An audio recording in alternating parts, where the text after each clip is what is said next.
সমিতিতে cabinet meeting সম্পন্ন হয়েছে এবং যে গুরুত্বপূর্ণ সিদ্ধান্তগুলো গ্রহণ করা হয়েছে তা আপনাদের মাধ্যমে আমরা অবগত করতে চাইছি রাজ্যের জনগণকে। Approval for filling up of 185 posts of junior operator pump Group C in the Public Works Department Water Resource. পূর্ত দপ্তরের ওয়াটার রিসোর্সের অধীন 185 নাম্বার জুনিয়র পাম্প অপারেটর নিয়োগ করা হবে। আজকের ক্যাবিনেট মিটিং এটা সিদ্ধান্ত গ্রহণ করা হয়েছে এবং এই যে পাম্প অপারেটর নিয়োগ হবে সম্পূর্ণ জিআরবিটি করবে। আজকের ক্যাবিনেট মিটিং এ সেই সিদ্ধান্ত গ্রহণ করা হয়েছে। তাদের যে কোয়ালিফিকেশন তা মাধ্যমিক পাস এবং আইটিআই যে শিক্ষাগত যোগ্যতা বিভিন্ন বিভাগে সেটা প্রযোজ্য হবে। মাননীয় মুখ্যমন্ত্রী পৌরোহিত্যে এই ক্যাবিনেট মিটিং এ আজকে সেই সিদ্ধান্ত গ্রহণ করা হচ্ছে। Madhyamik or its equivalent examination passed from any recognized board, institution with certificate from ITI on fitter, motor mechanics, diesel mechanics, welder, electrician trade. বিভিন্ন ট্রেডে আইটিআই সার্টিফিকেট থাকতে হবে, পাশাপাশি মাধ্যমিক পাশের সার্টিফিকেট থাকতে হবে রিকগনাইজড বোর্ড থেকে। এবং এই পরীক্ষা জিআরবিটির মাধ্যমে সম্পন্ন হবে। 185 post pump junior pump operator আজকের ক্যাবিনেট মিটিং এ এটা সিদ্ধান্ত গ্রহণ করা হয়েছে। আমাদের আরেকটি গুরুত্বপূর্ণ সিদ্ধান্ত সাংবাদিক বন্ধুরা, direct recruitment of 57 vacant faculty post, এর মধ্যে 17টা প্রফেসর, 20 জন অ্যাসোসিয়েট প্রফেসর এবং 20 জন assistant professor animal resource development ডিপার্টমেন্টে রেগুলার পে বেসিসে ভেটেরিনারি যে সায়েন্স কলেজ রয়েছে আমাদের আরকে নগরে সেখানে রিক্রুটমেন্ট করা হবে। টিপিএসসির মাধ্যমে রিক্রুটমেন্ট করা হবে। 57 জন ফ্যাকাল্টি, অ্যাসিস্ট্যান্ট প্রফেসর 20 জন, অ্যাসোসিয়েট প্রফেসর 20 জন এবং 17 জন প্রফেসর।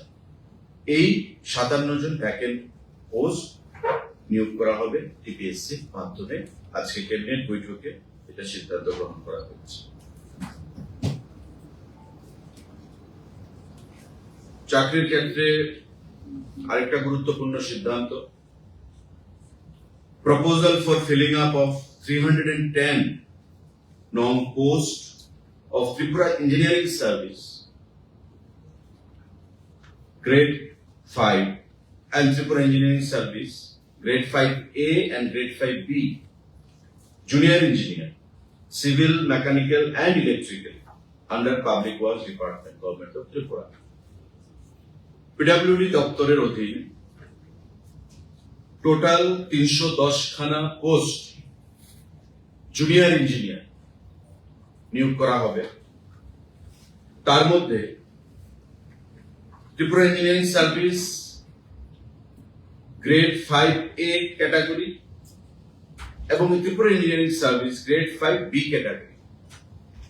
যেটা এ ক্যাটাগরি জুনিয়র ইঞ্জিনিয়ার, তার শিক্ষাগত যোগ্যতা হচ্ছে ডিগ্রি মানে বিটেক, আর যেটা গ্রেড 5B জুনিয়র ইঞ্জিনিয়ার তার শিক্ষাগত যোগ্যতা হচ্ছে ডিপ্লোমা।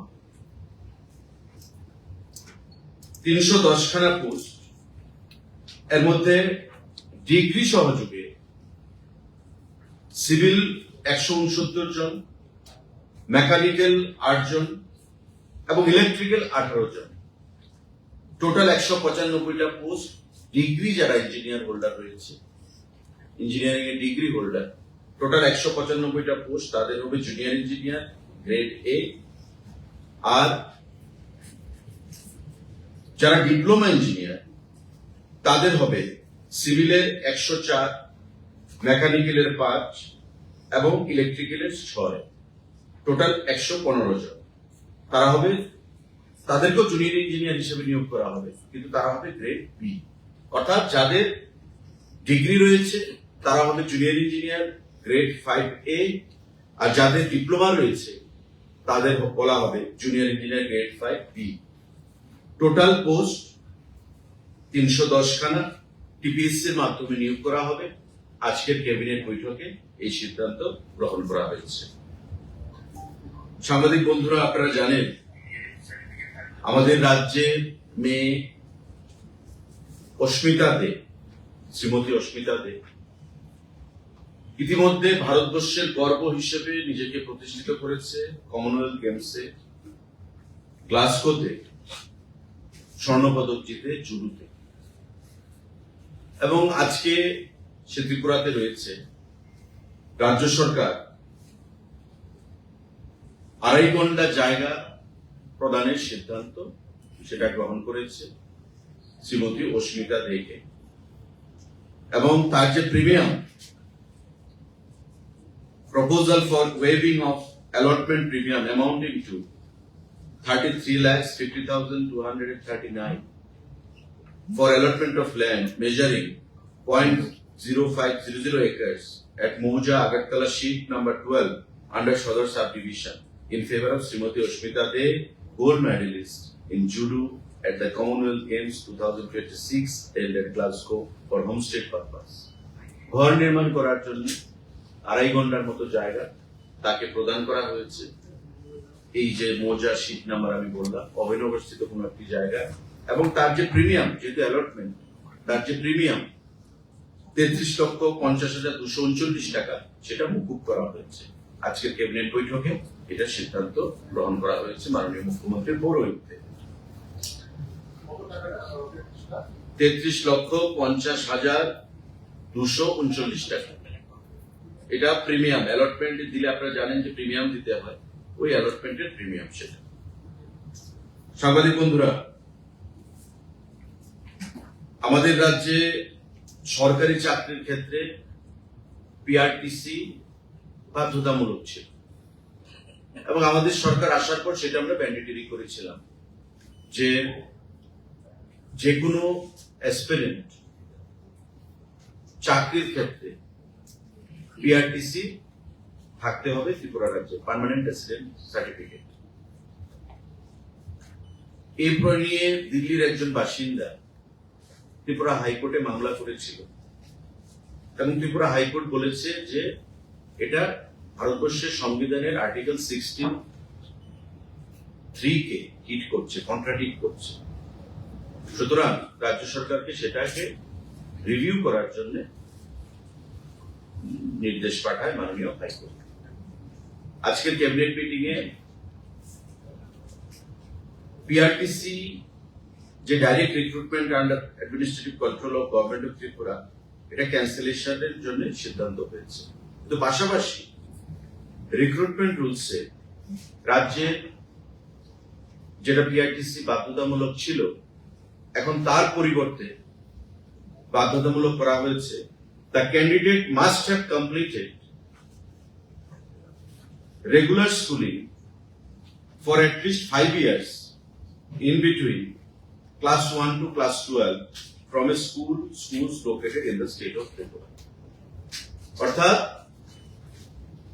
5 বছর কন্টিনিউয়াস সে পড়াশোনা করেছে ত্রিপুরা রাজ্যে, স্কুলিং, যে কোনো স্কুলে, তাকে বিবেচিত করা হবে যারা চাকরিজীবী বা চাকরি চায়, যারা জব সিকার, যারা ত্রিপুরা রাজ্যে সরকারি চাকরি পেতে চায়, তারা ত্রিপুরা রাজ্যে যে কোনো স্কুলে ক্লাস 1 থেকে ক্লাস 12 পর্যন্ত 5 বছর অ্যাটলিস্ট পড়াশোনা করতে হবে। Then you will be eligible to take part in the interview process. আগে যেটা ছিল পিআরটিসি, সেটাকে ক্যান্সেল করে এই ক্লজ এখানে ঢোকানো হয়েছে। আজকের ক্যাবিনেট মিটিং এ সেটা সিদ্ধান্ত গ্রহণ করা হয়েছে, কারণ আগের যে প্রভিশনটা, it was contradicting directly the article 16 of Indian constitution. সাংবাদিক বন্ধুরা, আমাদের আজকের ক্যাবিনেট বৈঠকে আরো নতুন 4টে ফায়ার স্টেশন, বক্সনগর, মনোবঙ্কুল, গঙ্গানগর এবং গর্জি, 4টি স্থানে ফায়ার সার্ভিস ডিপার্টমেন্টের অধীন নতুন 4টে ফায়ার স্টেশন স্থাপনের সিদ্ধান্ত গ্রহণ করা হয়েছে। পাশাপাশি আমাদের জেনারেল অ্যাডমিনিস্ট্রেশন পলিটিক্যাল ডিপার্টমেন্ট, আপনারা জানেন যে যারা এক্স সার্ভিসম্যান সেনাবাহিনীতে চাকরি করতো, তাদের যে ফ্যামিলি, তাদেরকে রাজ্য সরকারের তরফ থেকে কিছু গ্রান্ট দেওয়া হয়। সেই গ্রান্টের যে অ্যামাউন্ট, সেটা বৃদ্ধি করা হচ্ছে। যেমন এখানে সাবজেক্টে বলা হয়েছে enhancement of various grants under Tripura amalgamated special fund for reconstruction and rehabilitation of ex serviceman issuation of notification দেওয়া। আমাদের বিভিন্ন ক্ষেত্রে সৈনিক বোর্ড এবং রাজ্য সরকার এক্স সার্ভিসম্যানদের ফ্যামিলির জন্য বিভিন্ন সুযোগ সুবিধা বা কিছু গ্রান্ট তারা প্রদান করে আসছে, এবং কিছু জিনিস যেমন মেইনটেনেন্স এন্ড আপকিপ অফ সৈনিক rest house one time grant 20 lakh টাকা প্রদান করা হচ্ছে, যেটা জিবির আশেপাশে রয়েছে সৈনিক রেস্ট হাউস, সেটাকে রিনোভেশন বা রিস্ট্রাকচারিং করা হবে, 20 লক্ষ টাকা দেওয়া হচ্ছে। এটা ওয়ান টাইম নতুন স্কিম, ওয়ান টাইম গ্রান্ট দেওয়া হচ্ছে। Financial assistance to Lance Naik Uday Deb Barma, one time grant 4 lakh টাকা প্রদান করা হচ্ছে। আমাদের emergency relief fund for ex serviceman and their dependents, আগে ছিল 5,000 টাকা, এখন এটাকে 50,000 টাকা করার সিদ্ধান্ত গ্রহণ করা হয়েছে। Scholarship stipend for class 1 to class 12, যারা এক্স সার্ভিসম্যান ফ্যামিলি, 3,000 টাকা ছিল, সেটাকে 7,000 টাকা করা হয়েছে। ডিগ্রি ডিপ্লোমা কোর্স পড়াশোনার জন্য 6,000 টাকা ছিল, 12,000 টাকা করা হয়েছে। মেরিটোরিয়াস স্কলারশিপ 9,000 টাকা থেকে 14,000 টাকা করা হয়েছে। Monthly maintenance allowance to the wife's 12,000 ছিল, সেটা 15,000 করা হয়েছে। Laptop to one girl child of widow of ex-servicemen who passed higher secondary, মানে class 12, আগে ছিল 80% মার্কস পেতে হবে, এখন 60% মার্কস পেলে সেটা এলিজিবল হবে। অর্থাৎ laptop to one girl child, একটা মেয়েকে উইডো এক্স-সার্ভিসম্যান যার স্বামী মারা গেছে, ওই বিধবা মেয়েকে 80% মার্কস আগে পেতে হতো, এখন 60% মার্কস পেলে তাকে ল্যাপটপের জন্য অর্থ দেওয়া হবে। তো এই সিদ্ধান্তগুলো আজকে গ্রহণ করা হয়েছে জিএ পলিটিক্যাল ডিপার্টমেন্ট থেকে, যারা এক্স সার্ভিসম্যান তাদের পরিবারের জন্য।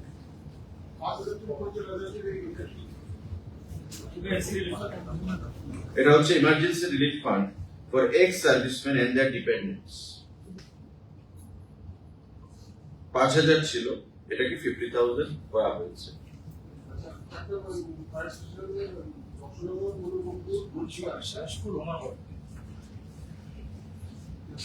বক্সনগর, মনোবঙ্কুল, গঙ্গানগর এন্ড গর্জি।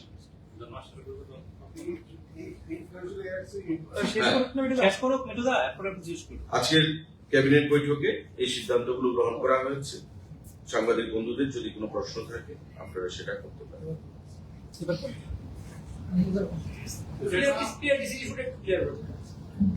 পিআরটিসি আমাদের রাজ্যে যে কোনো চাকরির ক্ষেত্রে বাধ্যতামূলক ছিল। পার্মানেন্ট রেসিডেন্ট সার্টিফিকেট ত্রিপুরা রাজ্যের ছাত্র ছাত্রীরা, ত্রিপুরা রাজ্যের যুবকদেরকে সুবিধা দেওয়ার জন্য। কিছুদিন আগে দিল্লির কোন এক বাসিন্দা হাইকোর্টে মামলা করে, যেটা আর্টিকেল 16 ভারতবর্ষের সংবিধানে, সে আর্টিকেল 63 কে হিট করছে বা কন্ট্রাডিক্ট করছে। তো স্বাভাবিকভাবেই ত্রিপুরা হাইকোর্ট রাজ্য সরকারকে সেই বিষয়টা খতিয়ে দেখার জন্য নির্দেশ প্রদান করে। এবং ত্রিপুরা হাইকোর্টের এই নির্দেশ আসার পর সেটা পিআরটিসির যে বাধ্যতামূলক বিষয়টা ছিল সেটাকে ক্যান্সেল করা হয়েছে। কিন্তু পাশাপাশি এখন থেকে যে কোনো সরকারি চাকরির ক্ষেত্রে যারা অ্যাপ্লাই করবে তাদের অন্তত ত্রিপুরা রাজ্যের ক্লাস 1 থেকে 12 এর মধ্যে 5 বছর পড়াশোনা করতে হবে এক নাগারে। এটা 1 থেকে 5 হতে পারে, এটা 5 থেকে 10 হতে পারে, এটা 5 বছর অন্তত কিউমুলেটিভ 5 বছর পড়াশোনা করতে হবে, এটা বাধ্যতামূলক করা হয়েছে। পিআরটিসি ক্যান্সেল করা হয়েছে, কিন্তু যারা প্রতিযোগিতামূলক পরীক্ষায় অংশ নিতে চায় ত্রিপুরা রাজ্যে চাকরির জন্য তাদের ত্রিপুরা রাজ্যে 5 বছর পড়াশোনা করতে হবে। স্কুল সার্টিফিকেট এখন ত্রিপুরা রাজ্যে যে কোনো স্কুলে যদি পড়াশোনা করে তো নিশ্চয়ই বোর্ডের বা স্কুলের কাছে সেই রেকর্ড থাকবে। এখন মাধ্যমিক পাস ত্রিপুরা থেকে করবে, তো মাধ্যমিক পাস করলে সে বোর্ডের থেকে সার্টিফিকেট থাকবে, বা তার আগে 5 বছর তো তার পড়াশোনা করতে হবে যে কোনো স্কুলে যদি পড়াশোনা করে তবে স্কুলের কাছে থাকবে বা ডিস্ট্রিক্ট অথরিটির কাছে সেটা থাকবে, তো তার ভিত্তিতে তাকে অ্যাপ্লাই করতে হবে। স্কুল সার্টিফিকেট 5 বছর পড়াশোনা, কন্টিনিউয়াস 5 বছর পড়াশোনা। Continuously at a stress, or it may be a break also within class 12. No, it was at a stress. At a stress. It is at a stress. আচ্ছা, কালকে একটা চিঠি পাঠিয়েছিলেন বিমান কমা এবং ভাড়া বাড়া সংক্রান্ত ইস্যুতে, কোনো রিপ্লাই কি এসছে বা এটার আপডেট কি আছে? না, এটা মাননীয় মুখ্যমন্ত্রীও আজকে সাংবাদিকদের প্রশ্নের জবাবে যে কোনো একটা অনুষ্ঠানে বলছিলেন, উনিও বিষয়টা দেখছেন। আমিও কেন্দ্রীয় সিভিল এভিয়েশন মিনিস্টারকে চিঠি পাঠিয়েছি এবং আমি ব্যক্তিগতভাবে গিয়ে ওনার সঙ্গে কথা বলবো। সেই বিষয়টা আমাদের আসলে এয়ারলাইন যে সার্ভিস প্রোভাইডার, যারা সার্ভিস প্রোভাইড করে আমাদেরকে, তারা ডিকন্ট্রোল রাজ্য কেন্দ্রীয় সরকারের ডাইরেক্ট অধীনে নেই। আর আমাদের রাজ্য সরকারের তো তাদের সাথে কোনো লিঙ্কেজই থাকে না। কিন্তু অনেকের ধারণা যে রাজ্যের পরিবহন দপ্তরের অধীনে হয়তো সিভিল এভিয়েশন বা রেল এই জিনিসগুলো, কিন্তু সেটা সঠিক নয়। তাই আমরা রিকোয়েস্ট করতে পারি, আমরা দাবি জানাতে পারি যে জিনিসটা আমরা এবং মাননীয় মুখ্যমন্ত্রীও সেটা করেছে। কিন্তু দেখা যাবে আমরা যখন কথা বলবো, মাননীয় মুখ্যমন্ত্রী কথা বলবে, আগামী দিনে আমরা চেষ্টা করবো যাতে এয়ারলাইনের সংখ্যা না কমানো। So what are the reason behind it? মানে we often find যে প্রচন্ড ভিড় থাকে in this route particularly এবং infrastructure is what is the reason, and there is also a subsidy in the fuel also. It is best known to the companies only, because these all are profit earning companies. They must look for earning profit only. They are bent upon profit only, earning profit. So we can take up the matter with the authorities, which we have done earlier also, and our Honorable Chief Minister has also been kind enough to take up the matter with Union Civil Aviation Minister on several occasions. And I myself have also written a letter to the Honorable Civil Aviation Minister yesterday, but the response is still awaited. Let's see, and our effort will be always to maintain the status quo. উড়ান প্রকল্প রয়েছে, উড়ান প্রকল্পের অধীনে দেখুন, উড়ান প্রকল্প একটা, কিন্তু প্রকল্পকে implement করতে গেলে উড়ানের মধ্যে তো টেন্ডার বেসিস। এখন যে এজেন্সিকে, এয়ারলাইন কোম্পানিকে দায়িত্ব দেওয়া হবে, সেই এয়ারলাইন কোম্পানি নিজের প্রফিটটার কথা চিন্তা করে তারা বিমান চলাচল করবে। এখন ওই সমস্ত কোম্পানিগুলো যদি না আসে, রাজ্য সরকার বা কেন্দ্রীয় সরকার কিছু করতে পারবে। যেমন আমি কৈলাসহর এয়ারপোর্টের কথাই বলছি, এটা নিয়ে আগেও আলোচনা হয়েছে। রাজ্য সরকার আন্তরিক এই বিষয়টা নিয়ে, মাননীয় মুখ্যমন্ত্রী আন্তরিক, মিটিংও করেছেন, আমিও করেছি, দিল্লি থেকে প্রতিনিধি দল এসেছে। যে কোম্পানিকে দায়িত্ব দেওয়া হয়েছে উড়ান মানে কানেক্টিভিটির আন্ডারে, সেখানে কোম্পানি বলছে যে 19 সিটারের এয়ারলাইন চালু করার জন্য, কিন্তু সেটা ভাইয়েবল হবে কি ওই কোম্পানির কাছে? নিশ্চয়ই তারা একটা কেস স্টাডি বা R&D করবে, সেটা করে তারা সিদ্ধান্ত গ্রহণ করবে। রাজ্য সরকারের তাতে কিছু করার থাকে না। উড়ান কোম্পানিতে বিভিন্ন এয়ারলাইন এজেন্সিকে দায়িত্ব দেওয়া হয় টেন্ডারের মাধ্যমে, কোন রুটে কারা যাবে। এখন তারা যদি না আসে, সেখানে আমাদের হাতে কিছু করার থাকে। বিভিন্ন স্কুলের ভিতরে শিক্ষক সংকট রয়েছে, কিন্তু বেকাররা রাস্তায় আন্দোলন করছে, উত্তীর্ণ যারা আছে যে বিষয়ে এবং বিভিন্ন দপ্তরে কিছু নিয়োগ আনা হয়েছে অনেকদিন আগে সেগুলো ছাড়া হচ্ছে না। সেই বিষয়ে কি ক্যাবিনেটের কোনো রকম সিদ্ধান্ত দেখুন, আছে? রাজ্য সরকারের নিয়োগের যে বিষয়টা, নিয়োগ আজকে যেটা সিদ্ধান্ত হলো ত্রিপুরা ইঞ্জিনিয়ারিং সার্ভিস, পিডাব্লিউডিতে, ওয়াটার রিসোর্সে বা আমাদের বিভিন্ন দপ্তরে, সেগুলো এমন নয় যে কালকেই নিয়োগ হয়ে যাবে। একটা করবে জিআরবি, একটা করবে টিপিএস। এই যে প্রক্রিয়াটা, এটা একটা প্রক্রিয়া, ইটস এ প্রসেস, এবং এই প্রসেসটা কমপ্লিট করতে একটা বিশাল সময় লাগে ট্রান্সপারেন্সি মেনটেন করে। যখন নিয়োগ সিদ্ধান্ত হয়েছে, যখন নিয়োগ প্রক্রিয়ার প্রসেস শুরু হয়েছে, এটা শেষ হবে, তার একটা টাইম লিমিট থাকে, ওই টাইমের মধ্যে সেটা শেষ হবে। মাঝখানে বিভিন্ন আইনি জটিলতা তৈরি হয়, কেস হচ্ছে, তো সেই আইনি জটিলতাগুলো পেরিয়ে দপ্তরকে বা সরকারকে সিদ্ধান্ত গ্রহণ করতে হয়। এই জিনিসগুলো দপ্তরের বা মাননীয় মুখ্যমন্ত্রীর বা দপ্তরের যে মন্ত্রীরা রয়েছেন তাদের নজরে রয়েছে, এবং আগামী দিনে সঠিক সময়ে এই রিক্রুটমেন্ট গুলো, প্রসেস গুলো সম্পন্ন হবে। আচ্ছা, একটা জিনিস, আমাদের গত 15 দিন যাবত রেল লাইন বন্ধ, গুডস ট্রেনের রোডও বন্ধ, অপেক্ষা বিষয় আছে না, চিফ সেক্রেটারি এগুলো প্রসেস দ্রুত করার জন্য রেলওয়ের, আপনি জানেন যে প্রবল বর্ষণ চলছে, এবং বর্ষণের ফলে নর্থ ইস্টের আমাদের আসাম আগরতলার যে লাইন বিভিন্ন সময় ডিরেলমেন্ট বা ডিসরাপশন হয়, সেগুলো আমরা এনএফএর সাথে কথা বলেছি, কিন্তু এখন পর্যন্ত সিরিয়াসনেস যে বিষয়টা সিরিয়াস নয়। নতুবা আমাদের পেট্রোলের ট্যাঙ্কার কি করে আসছে, গাড়িগুলো কি করে আসছে, আমাদের পেট্রোলে তো কোনো ক্রাইসিস নেই, বা আমাদের নিত্য প্রয়োজনীয় দ্রব্য সামগ্রী এমন না যে আটকে রয়েছে, ক্রাইসিস রয়েছে। তো সিরিয়াস ততটুকু নয়, তবে কিছু ডিসরাপশন রয়েছে। এনএফ রেলওয়ে থেকে আমরা আলোচনা করেছি, সেগুলো দ্বারা শারীরিক কাজ, যুদ্ধগুলির তৎপরতায় শারীরিক কাজ চলছে। স্যার, যেটা পিআরটিসি বাধ্যতামূলক নয়, যেটা স্কুলের সার্ভিস কবে থেকে লাগু হবে স্যার? ইমিডিয়েট নেক্সট যত প্রসপেক্টিভ যে রিক্রুটমেন্ট গুলো হয়ে গেছে, সেগুলো হয়ে গেছে ইমিডিয়েটলি। এখন থেকে, যেমন আজকে আমরা অনেকগুলো চাকরির ঘোষণা দিলাম, এখান থেকে এগুলো চালু হবে। প্রসপেক্টিভ মানে henceforth, এখন থেকে যা নিয়োগ হবে এই নতুন আইনে বা নতুন সিদ্ধান্তে নিয়োগ হবে। স্যার, ইদানিং আপনি যেটা ক্যাবিনেটে জিআরবিটির ক্ষেত্রে অনেকগুলো সিদ্ধান্ত হচ্ছে, বেশ বিগত ধরেন 4-5 যেগুলি ক্যাবিনেট বেশ কয়েকটি জিআরবিটি যে ওয়ান প্রসেসটা সে এখনো কমপ্লিট হয়নি। তো কবে নাগাদ জিআরবিটি টুটা আবার হবে? কারণ 1 বছর পর পর সেগুলি চাকরিগুলি মানে যেগুলি আপনারা ডিসিশন নেন সেগুলো অবরুদ্ধ হয়ে যায়, পরবর্তী সময় আপনাদের আবার ক্যাবিনেট ডিসিশন নিতে হবে। তো অনেকগুলি ক্ষেত্রে এরকম অনেকগুলি ডিসিশন রয়েছে যেগুলো 1 বছর হয়ে গেছে। GRBT it's a board, it's a recruitment board, তার একটা পরিকাঠামো রয়েছে।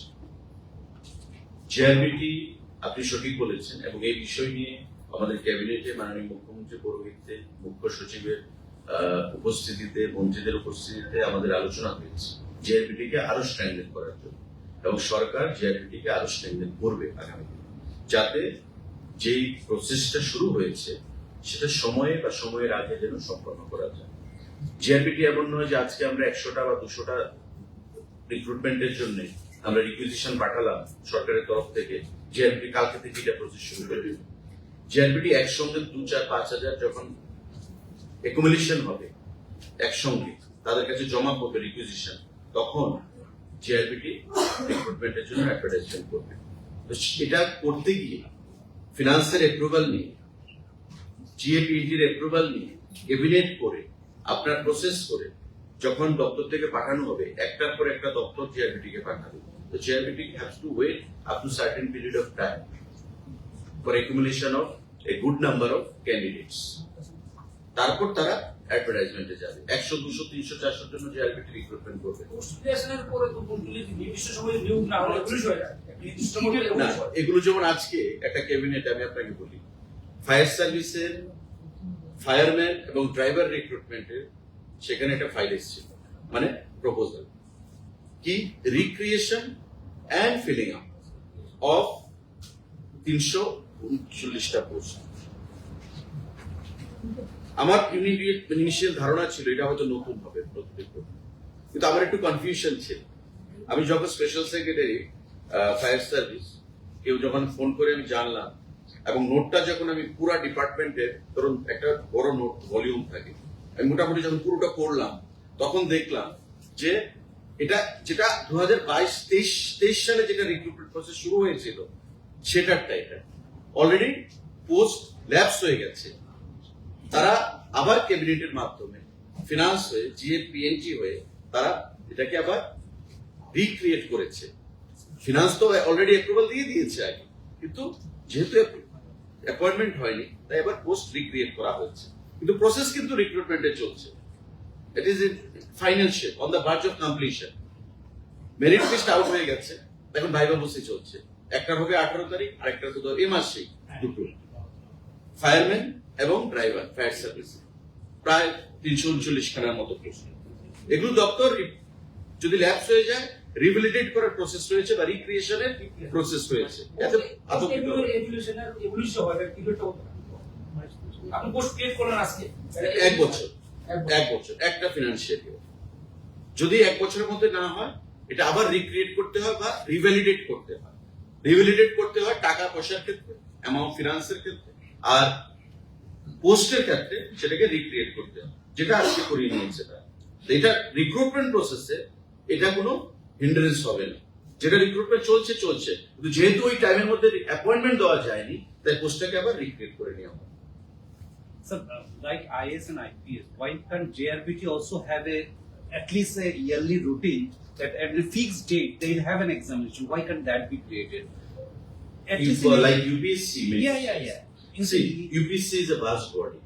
You know what is the number of aspirants or candidates participate for IAS and IPS every year?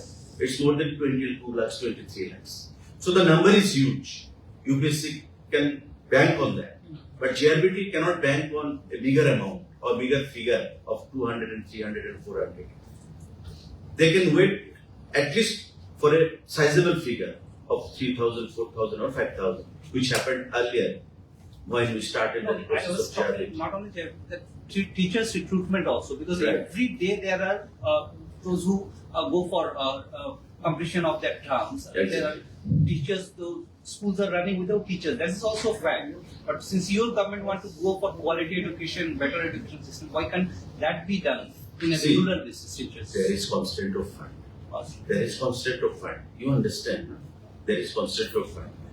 The department, the government, or the chief minister, the concerned ministers, they are always eager to give maximum number of employment to the unemployed youths of the state. We want livelihood to be given or provided to each and every household by any means. But we have to follow certain policy, rule, regulation. So you have to cut your coat according to the cloth available. So you cannot go extravagant. Okay, you cannot go extravagant. Teachers, I would say. Depending upon the financial crunch also, many developmental projects, many, by the department, by the government and under the leadership of our Honorable Chief Minister. So wait and watch. It is very much in the minds of the ministers and the government to recruit the teachers who are eligible for ERBT and all. In the due course of time, this will be attended. One more question, sir. That pure petrol, the government has policies now to also keep the option. In Tripura, what is the